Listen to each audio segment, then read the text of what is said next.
I had always dismissed the stories, the ones campfire tales about a towering ape-like man stalking the forests of North America, leaving behind enormous footprints and terrified hunters. People called him Bigfoot, Sasquatch, even the missing link.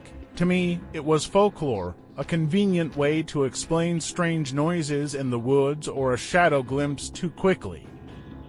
But I wasn't in those woods to chase legends. I had taken a seasonal job in Washington state, monitoring logging zones for signs of wildlife. It was lonely, monotonous work, just me, a cabin, and miles of dense pines. The forest had its own rhythm, the creak of branches swaying in the wind, the distant calls of owls, the crunch of deer hooves on the underbrush. It lulled me into a routine, until the night everything changed. It started with the knocking. I was writing notes when a sound echoed through the trees, 3 heavy thuds, like someone striking wood against wood. At first, I thought it was loggers working late, but the rhythm was strange, deliberate. I stepped outside, the cold air biting against my skin. The forest was still, almost too still, no chainsaws, no trucks, just silence. Then came the reply, 3 knocks, farther away, but answering. I froze. This wasn't work, it was communication. Have you ever felt the sensation of being watched, even though you couldn't see anyone? That weight pressing between your shoulder blades, urging you to turn. That's what crept over me as I stood there, clutching my flashlight. My breath fogged in the air, and I found myself whispering, "Hello." No answer. But the forest answered for them. Something massive moved between the trees, the sound of branches snapping under weight too great for a deer, too heavy for a bear. The knock echoed again, closer this time, shaking through the hollow stillness. I knew I wasn't imagining it, and I knew I wasn't alone. The next day, I tried to convince myself it had been nothing. Maybe just woodpeckers, maybe wind knocking loose trunks together, but the tracks told a different story. I found them less than 50 yards from the cabin. Prints sunk deep into the damp soil, each one wider than my outstretched hand, nearly 2 feet long. They weren't boot tracks, and they weren't shaped like any animal I knew. To be honest, I almost wished they were hoaxes, but they weren't carved in advance. The edges were crisp, fresh. Whatever had made them had walked through less than a day before. I followed the prints, my pulse quickening with each step. The trail wound deeper into the woods until it reached a creek. That's where I saw it. Across the water, half hidden behind the tree line, stood something that should not exist. It was tall 7, maybe 8 feet, with shoulders broad enough to blot out the trees behind it. Coarse, dark hair matted its body, and its arms hung long, nearly to its knees. For a second, I thought it was a man in a suit. That's the rational explanation, isn't it? But then it turned its head. Its face wasn't human. Flat nose, deep-set eyes that glowed faintly amber in the dim light. A jaw too heavy, too primal. It looked at me, and in that gaze was no curiosity, no fear, just recognition. It knew I was there.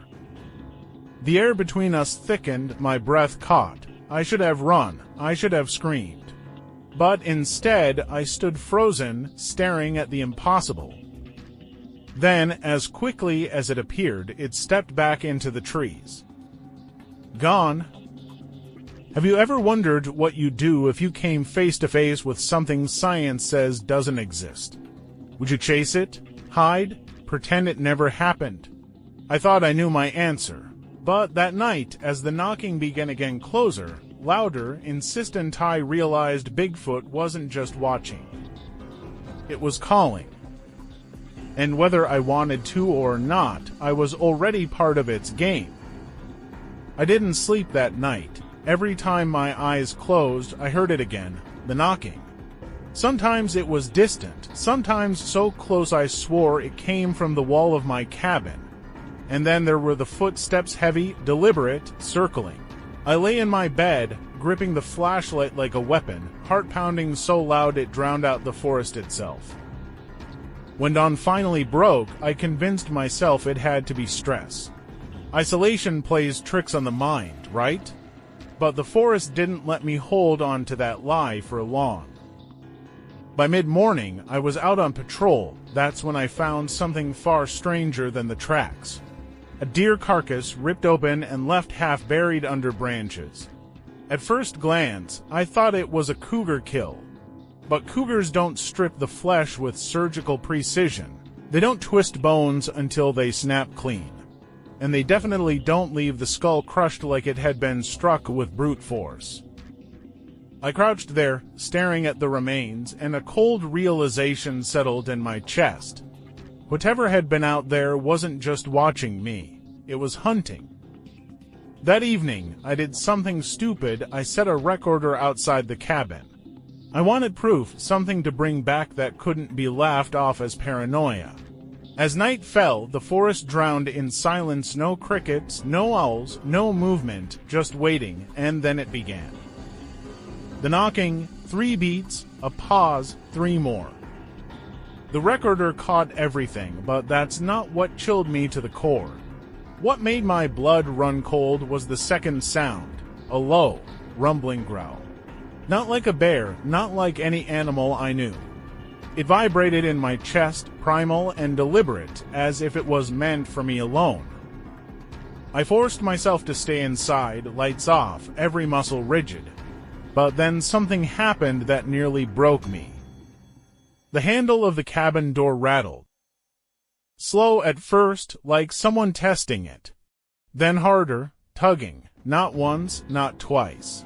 Repeatedly, until I thought the latch would snap. I stood there with the flashlight, shaking so badly I could hardly breathe. Part of me wanted to scream, to rush forward and fight back. Another part whispered, "Don't move, don't make a sound." The rattling stopped for a long time, nothing. Then, heavy breathing, right outside. Have you ever felt air shift when something massive is near?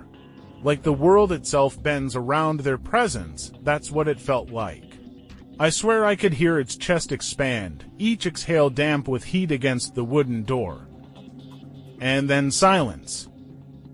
I didn't realize I'd been holding my breath until my lungs burned. I backed away, flashlight trembling in my grip, and forced myself to sit in the corner until morning came. When the sun finally rose, I dared to check outside. That's when I saw it. Not Bigfoot, something worse. In the dirt outside my door was a handprint, not like yours or mine. This one was massive, with fingers thick as branches, pressed deep into the soil as though it had crouched there, waiting. The cabin suddenly didn't feel safe anymore. In fact, the whole forest felt smaller, like I was being pushed into a trap. That evening, I sat staring out the window, wondering what it wanted. Why the knocking, the stalking, the door, the handprint? Was it trying to scare me away, or was this the prelude to something else? The sun sank, painting the horizon with fire. The forest darkened.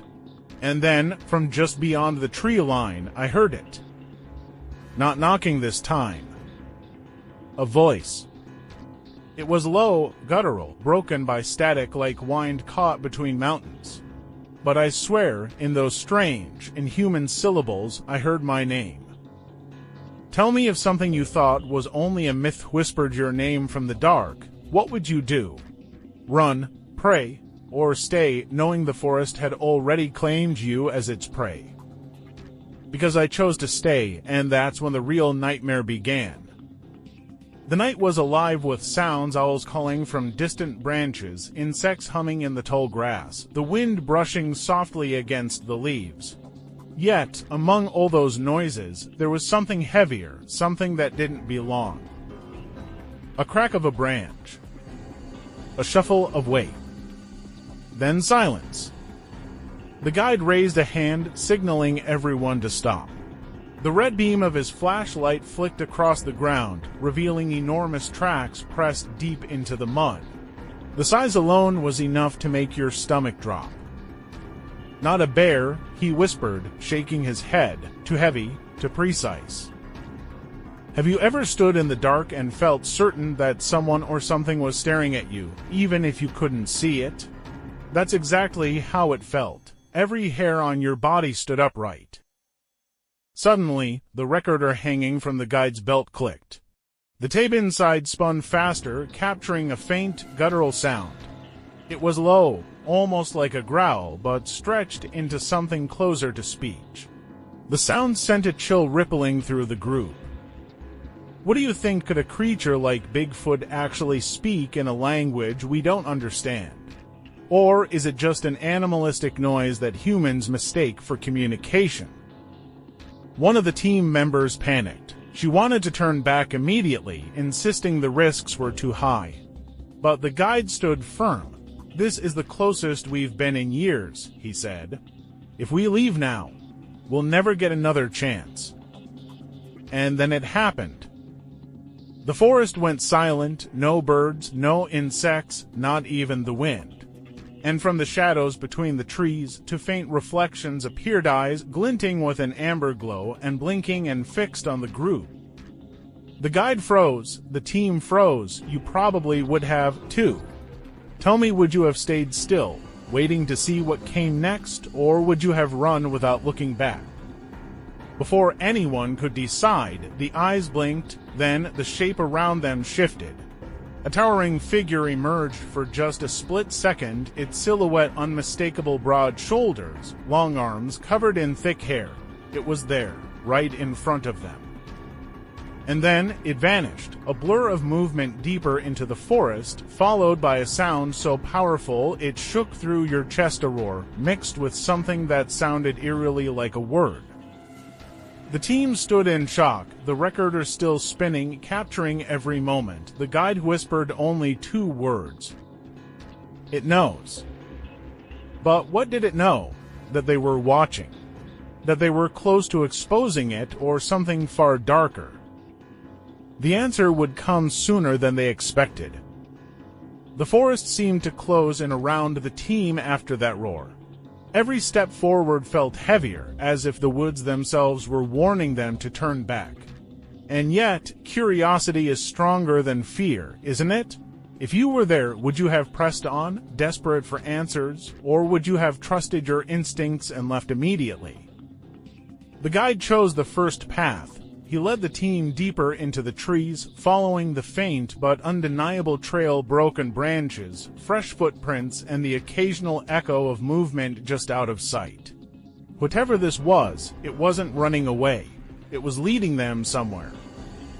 Hours passed, though no one dared check their watch. Finally, they reached a clearing lit only by the pale glow of the moon. And in the center of it, silence, pure, suffocating silence. The kind of quiet that tells you something is watching. And then the air shifted. From the shadows, it stepped forward. Not just a shape this time, a full, towering figure. Broad chest, long arms that almost touched the ground, hair glistening with dew. Its face was partially hidden, but the eyes, those deep amber eyes, glowed with an intelligence you could feel. Imagine locking eyes with a creature that shouldn't exist, one that science denies. What would you do? Speak to it, hide, or simply stare back, frozen? The guide whispered, "Stay calm, don't run," but his voice trembled.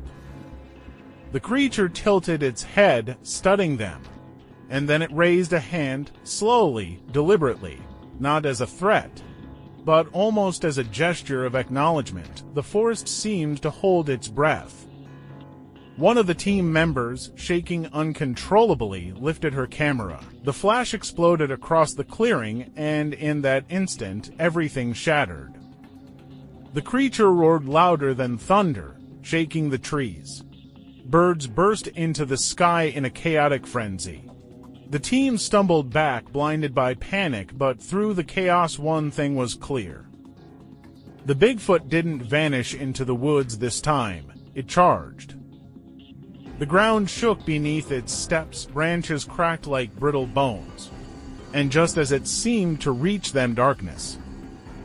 The recorder dropped, still running, its tape capturing the last sounds, frantic screams, crashing trees, and a final, unearthly roar.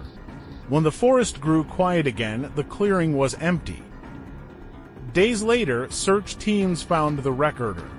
The group, gone, no trace, no footprints, no blood, just silence. So tell me, what do you believe? Did they fall victim to the wrath of something ancient and powerful?